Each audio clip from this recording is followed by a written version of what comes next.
कब तक अपने भाइयों को ये आपका मोनू मानेसर मेरा भाई है जो उसको मानसिक रूप से अपराधी बना रहा है, तो इसकी जिम्मेवारी जो है मैं बजरंग दल को देना चाहूंगी। राजबाला सैनी किसे मानते गुनाहगार, कौन है?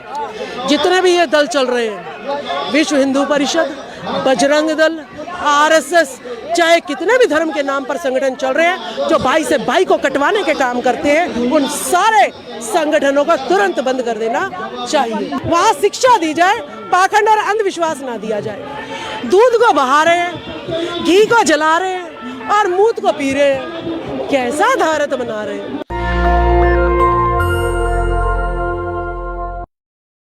मेरे साथ बहुजनों की एक बड़ी महिला नेता मौजूद है, नाम है राजबाला सैनी। आप देखते होंगे इन्हें सोशल मीडिया पर। मैम, जो नूह का केस हुआ, जो मेवात का केस हुआ, गुड़गांव का केस हुआ, कैसे देखती हैं आप?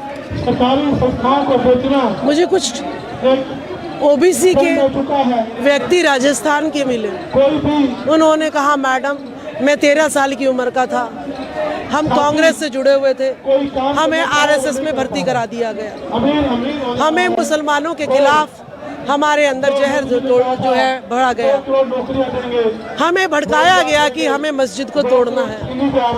हम 3 आदमी मस्जिद तोड़ने गए, लेकिन मंदिर के अंदर हमें कोई गतिविधि, मस्जिद के अंदर गतिविधि नजर नहीं आई, तो हम बाहर आए तो हमने देखा कि जो आदमी हमें भड़का के लेके आया था वो मुंह छुपा रहा था कि कोई मुझे देख ना ले। तो यानी ओबीसी को मुस्लिम का जो है ये विरोधी बनाकर और खुद जो है हिंदू मुस्लिम के दंगे नीचे कराकर और खुद सत्ता में काबिज होने का जो षड्यंत्र है वो समझ गया था कि हम नादान थे जो इनकी बातों में आए।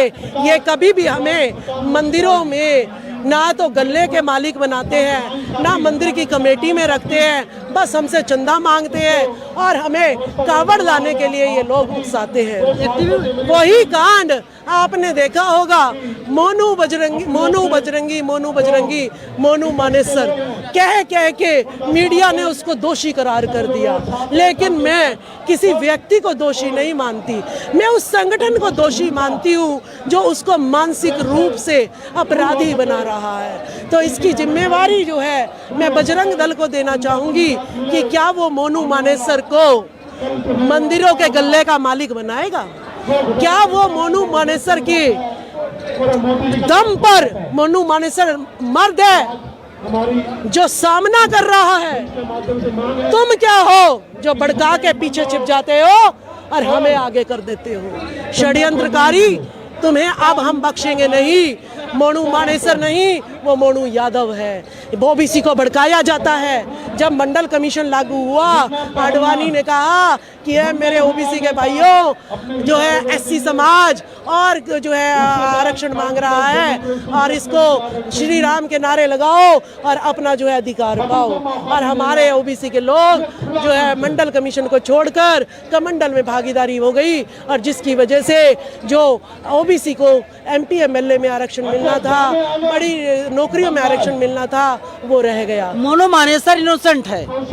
बिल्कुल इनोसेंट है। मैं कैसे कह सकते हैं आप कैसे कह सकते हैं मोनू मानेसर इनोसेंट है? देखिए, मैं अपने बच्चों को भड़काऊं, देखिए तेरा दुश्मन है, ये तेरा दुश्मन है, ये तेरा दुश्मन है और तू इसको मार, तू इसको मार, तो बच्चे का कोई कसूर नहीं है। बच्चा खाली स्लेट होता है, उस पर लिखते कौन है? उस पर लिखते हम हैं। शिक्षक क्या होता है? बच्चे के खाली दिमाग पर जो है जो वो सिखाना चाहता है वो उस पर लिख देता है। तो ये जो सिखा रहा है उसको भड़का रहा है और उसको हक अधिकारों से दूर रख रहा है, तो वो दोषी। क्या मोनू मानेसर दूध पीता बच्चा है? उसे कुछ नहीं पता सही क्या है गलत क्या है?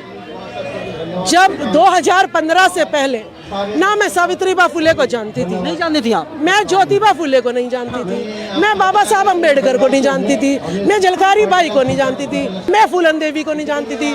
मैं ये जानती थी जो स्कूलों में पढ़ाया जाता है, कॉलेजों में पढ़ाया जाता है। सरस्वती हमारी शिक्षा की देवी है, लक्ष्मी से हमें धन मिलता है। लेकिन मैं साइंस की स्टूडेंट रही हूँ, मैं कभी पूजा पाठ में नहीं गई, लेकिन मुझे ध्यान में ये रहता था जब मेरे पे शोषण हुआ, दिल्ली में इतना शोषण है, अगर मुझे असिस्टेंट प्रोफेसर बनना है कॉन्ट्रैक्ट पे, आरएसएस का मुझ पर स्टैंप होना चाहिए, हाथ होना चाहिए, मैं मनुवादी होनी चाहिए, तब मुझे मेरी पोस्टिंग होगी। मैं स्कूलों में काम कर रही हूँ, मुझे कोई श्रेय नहीं मिलता, लेकिन मनुवादियों को सब चीज़ों का हेड बना दिया जाता है। तो ये शोषण जब मैंने देखा, मैं जो है सामाजिक राजनीतिक संगठनों में गई, तब मैंने पाया है सावित्रीबाई फुले पहली थी जिसने महिलाओं के लिए स्कूल खोला, तो ये सरस्वती कौन है? तो मैंने देखा ये सरस्वती कौन है, ये तो किसी स्कूल में एक भी स्कूल नहीं खोला इसने, तो ये क्या षड्यंत्र है। मैंने सारी स्टडी करी, लोगों से मिलना जुलना शुरू करा, और तब मुझे पता लगा कि सरस्वती ना तो बाहर विदेशों में है, ना लक्ष्मी बाहर विदेशों में है। यहाँ जिसकी इसकी पूजा हो रही है,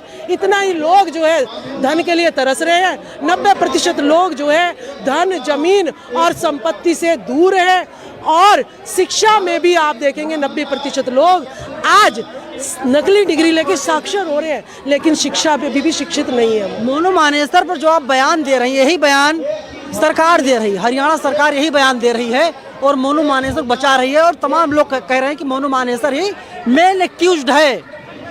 देखिए, ये लोग क्या कहते हैं, खुद तो साफ दूध के दूल्हे बनते हैं और जनता से कहलवाते हैं कि देखो नहीं है आतंकवादी है क्योंकि आपने इसको प्रूफ मांगता है। न्यायालय क्या कहता है, मैं अंधा हूँ, मुझे प्रूफ चाहिए। अब प्रूफ क्या दिख रहा है, वीडियो क्या दिख रहा है, वीडियो साबित करती है कि मोनू मानेसर अपराधी है। लेकिन मैं एक शिक्षिका हूँ, मैं जड़ तक जाती हूँ।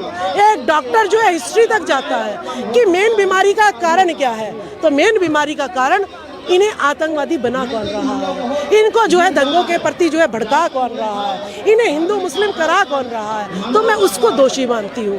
क्योंकि आयुर्वेदा कहता है कि जड़ से इलाज करोगे तो बीमारी ठीक होगी, और अगर सिर्फ दर्द को मिटा दो थोड़ी देर के लिए और अंदर अंदर वो कैंसर बन जाए तो वो शरीर को खत्म कर देगा। 9 अगस्त 2023 आज है, आज से तकरीबन 4-5 महीने पहले नासिर और जुनैद की हत्या की गई थी, उसमें नाम आया मोनू मानेसर का। उसके पहले भी मोनू मानेसर का एक लंबा चौड़ा इतिहास रहा है। अरे मोनू मानेसर को आप दे दो सजा, तो क्या उससे नए मानेसर नहीं बनेंगे क्या? जो दुकान चल रही है मोनू मानेसर बनाने की, वो दुकान तो बंद करनी रहे। मोनू पीछे है कौन? मोनू मानेसर को हत्या करके जेल में सुधार गृह में क्यों भेजा जाता है? जेल में सुधार गृह में इसलिए भेजा जाता है कि उसे सुधार के देखते हैं कि ये शुरू से ही आतंकवादी प्रवृत्ति का है, ये शुरू से ही दंगे करता है या नहीं करता है, तो इसलिए भेजा जाता है ना। तो मैं गारंटी देती हूँ मोनू मानेसर को जो इस तरीके से उकसा रहा है वो उसके लिए जो है गुनहगार है। राजबाला सैनिक किसे मानते गुनहगार, कौन है? जितने भी ये दल चल रहे हैं, विश्व हिंदू परिषद, बजरंग दल, आरएसएस, चाहे कितने भी धर्म के नाम पर संगठन चल रहे हैं जो भाई से भाई को कटवाने के काम करते हैं, उन सारे संगठनों को तुरंत बंद कर देना चाहिए। और भाजपा सरकार इतनी गंदी सरकार है, कभी जाट नॉन जाट का नारा देती है, ठीक है, और कभी मोनू मानेसर को बचाने की बात करती है। अगर मोनू मानेसर को इतना ही बचाना है ना, तो मोनू मानेसर को पैदा बंद होना रोकना पड़ेगा और मोनू मानेसर को उपाधि देनी पड़ेगी, क्योंकि ये भाजपा वालों तुम्हारे धर्म की रक्षा मोनू मानेसर कर रहा है। और मैं कहती हूँ उसको श्री राम के मंदिर का तिजोरी का मालिक बना दो, उसको जो है प्रधानमंत्री बना दो। हिम्मत है तुम्हारे बाप में कि ओबीसी का प्रधानमंत्री? दंगाइयों के घर में बुलडोजर चल रहा है, कई मुसलमानों के घरों को तोड़ दिया गया। देखिए दंगाई वही SC/ST OBC दंगाई। राष्ट्रपति द्रौपदी मुर्मू जी ने कह दिया है निर्दोष जेल में है 90%। मैं भी कह रही हूँ निर्दोष SC/ST OBC माइनॉरिटी जेल में है। असली गुनहगार आज भी बाहर घूम रहा है। इसीलिए देश में रोज हर राज्य में जो है फसाद हो रहा है, दंगा हो रहा है। अब मनोहर लाल खट्टर जी कौन सी बात करते हो? 2016 का हरियाणा जला आपके राज्य में, किसान आंदोलन में इतने लोग मरे आपके राज्य में, पहलवानों के ऊपर इतना शोषण हुआ। मनोहर लाल खट्टर जी, आपकी लड़की नहीं है ना, और आपकी भतीजी की शादी किसके साथ हुई हुई है? एक भी वर्ड बोले? ओबीसी की वोट ले लोगे मोनू मानेसर को जो है पैरवाई करके? मोनू मानेसर के लिए अच्छा बयान दे दिया और जो है जाओ पुलिस तुम कर लो काम, उसको पकड़ लो। उसको पकड़ने से कुछ नहीं होगा। बजरंग दल को बंद करवाओ, विश्व हिंदू परिषद को बंद कराओ, आरएसएस को बंद कराओ, मुस्लिम संगठन जितने भी आतंकवादी बना रहा है उनको बंद करवाओ। समझ आ रही है? मोनू मानेसर को मारने से कुछ नहीं होगा। पैदावार जहाँ हो रही है उसको खत्म करना पड़ेगा। तमाम लोग आपको गालियां देंगे, बहिष्कार करेंगे आपको। आप जो बयान दे रही मोनू मानेसर के सपोर्ट में। मोनू मानेसर मेरा भाई है, कब तक अपने भाइयों को भाई है आपका? मोनू मानेसर मेरा भाई है। मैं भी बैकवर्ड, वो भी बैकवर्ड, वो भी भारत का मूल निवासी, मैं भी भारत की मूल निवासी। मेरा हर बैकवर्ड SC ST माइनॉरिटी भाई दंगों में मरता है। बजरंगी कौन है? मुझे नहीं पता। बिट्टू बजरंगी की जो है, आप जाति बताओ कौन सी होती है? जाति मैंने नहीं बनाई, जाति बनाई है ब्राह्मणों ने। ठीक है, जाति देख के काम करो, जाति का जनगणना कराओ और बताओ कि जो है मेन जो RSS, बजरंग दल, विश्व हिंदू परिषद और पार्लियामेंट में कितने लोग कौन सी जाति के बैठे हैं। षड्यंत्र में तुरंत समझा दूंगी। मंदिरों में पुजारी कौन है, किस जाति के लोग हैं, गल्लों पे किस जाति के लोग हैं, अरे सारा खुलासा कर दो ना, तब बताऊंगी षड्यंत्रकारी कौन। मंदिर जाना ही क्यों? क्योंकि अगर बाबा साहब को आप फॉलो करते मानते हैं, जो 22 प्रतिज्ञाएं हैं, तो जाहिर सी बात है जो व्यक्ति पढ़ेगा, फॉलो करेगा, मंदिर जाएगा ही नहीं और मंदिर का महंत बनने कोई सवाल नहीं पैदा होता। देखिए, इस देश में जितने भी प्राचीन मंदिर हैं सब बौद्ध विहार थे। वहाँ पे शिक्षा, चिकित्सा और लोगों की मुसीबतों को दूर करने का वो स्थान होता था। तो वो मंदिर हमारा स्थान था जहाँ पे शिक्षा दी जाती थी। आज स्कूल कम क्यों है? क्योंकि सारे बौद्ध विहार तोड़ दिए इन्होंने, 84,000। इसीलिए एक क्लास में 100 बच्चा आज दिल्ली में भी पढ़ रहा है। सोनिया विहार में 12,000 बच्चे एक छोटे से 60 कमरे के स्कूल में पढ़ रहे हैं। तो हमें मंदिरों में से बौद्ध विहार जो है अपने दोबारा बनाने, वहाँ शिक्षा दी जाए, पाखंड और अंधविश्वास ना दिया जाए। दूध को बहा रहे हैं, घी को जला रहे हैं और मूत को पी रहे हैं। कैसा भारत बना रहे हैं? मुंह से बच्चे पैदा हो रहे हैं। आज तक हमने तो मुंह से बच्चे पैदा होते देखा नहीं। तो कैसा देश बना रहे हैं? तो हमें अपना देश जो है टेक्नोलॉजी पर, साइंस पर आधारित बनाना है, पाखंड और अंधविश्वास पर नहीं। भगवान का ही आशीर्वाद है, हम लोग यहाँ पर बातचीत कर पा रहे हैं। तो ये भगवान मुझे विदेशों में दिखा दो, जापान में दिखाओ, जापान के प्रधानमंत्री से कहलवाओ कि भारत होता है। चाइना के प्रधानमंत्री से कहलाओ कि जो है भगवान होता है। यूक्रेन जाओ, छोटा सा देश है, अपने बच्चों को इंजीनियर डॉक्टर बनाता है और भारत के बच्चों को भी डॉक्टर इंजीनियर बनाता है। शर्म करो नेता, शर्म करो। भगवान को छोड़िए, ऑस्ट्रेलिया के PM कहते हैं नरेंद्र मोदी तो बॉस हैं। देखिए, मैं आपको क्या कह रही हूँ कि अगर नरेंद्र मोदी बॉस होते तो हर राज्य में आग नहीं लगती। अगर नरेंद्र मोदी बॉस लगाई गई तो वो राजा कैसा है कि उसके होते हुए लोग जो है आग लगा रहे हैं? तो राजा बनने के लायक नहीं है वो, छोड़ दे सत्ता।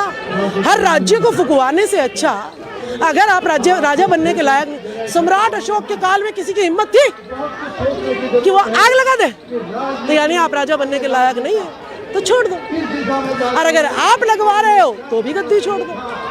ये अपने आप में बड़ा सवाल है। और राजबाला सैनी से लगातार हम लोग बातचीत करते रहते और बहुजन मुद्दों पर लगातार बोलती रहती, लेकिन मोनू मानेसर को इनोसेंट बताने का काम राजबाला सैनी द्वारा किया जा रहा है। आप लोग अपनी राय कमेंट बॉक्स में हमें जरूर बताइएगा। कैमरा पर्सन बॉबी के साथ मैं नवीन Kumar London, national Dastak, Delhi. National Dastak की आपसे गुजारिश है कि अगर इसको बचाना चाहते हैं तो नेशनल दस्तक को सब्सक्राइब करने के लिए रेड कलर के सब्सक्राइब बटन को दबाएं, फिर बेल आइकन की घंटी दबाएं। नेशनल दस्तक को बचाने के लिए बहुत जरूरी है कि हर खबर को शेयर करें, लाइक करें, कमेंट जरूर करें।